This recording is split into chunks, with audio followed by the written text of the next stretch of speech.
तरुणावर धारदार शस्त्राने हल्ल्यात तरुणाचा जागीच मृत्यू, 8 आरोपी ताब्यात। वणी पोलीस ठाणे हद्दीत अवैध धंद्यांचा सुळसुळाट, बनावट दारू बंदची मागणी। दिंडोरी तालुक्यातील वणी पोलीस हद्दीतील चौसाळी इथं लक्ष्मीपूजनच्या दुसऱ्या दिवशी व भाऊबीजेच्या आदल्या दिवशी म्हणजेच दिवाळी पाडव्याच्या दिवशी 2 गटात वाद होऊन अल्पवयीन तरुण राहुल काळे याच्यावर टोळक्याचा म्होरक्या मोहन पवार व त्याच्या इतर साथीदारांनी धारदार कटरच्या सहाय्याने वार करत हल्ला केला। या हल्ल्यात राहुल काळे याचा मृत्यू झाला। या घटनेची माहिती मिळताच वणी पोलीस ठाण्याच्या सहाय्यक पोलीस निरीक्षक श्रीमती गायत्री जाधव यांनी व त्यांच्या टीमने घटनास्थळी धाव घेतली। या प्रकरणात आतापर्यंत वणी पोलिसांनी 8 जणांना ताब्यात घेतले अशी माहिती पोलिसांकडून मिळते। राहुल काळे याचा मृतदेह वणी ग्रामीण रुग्णालयात शवविच्छेदनासाठी नेण्यात आला।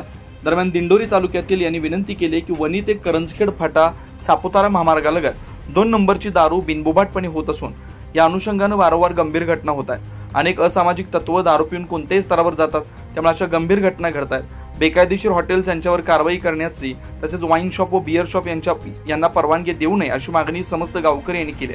वणी पोलीस ठाणे हद्दीत बेकायदेशीर धंद्यांनी डोक्यावर काढल्याने कायदा व सुव्यवस्थेकामी वरिष्ठ अधिकाऱ्यांनी लक्ष द्यावं, जेणेकरून आणखी पुढे अशा गंभीर घटना घडू नयेत। एका युवकाला नाहक प्राण गमावे लागल्याने वाद नेमका कशामुळे झाला याचा तपास पोलीस निरीक्षक गायत्री जाधव यांच्या मार्गदर्शनाखाली पीएसआय राऊत, पोलीस उपनिरीक्षक गणेश कुटे, हवालदार बच्चा व त्यांची टीम करते।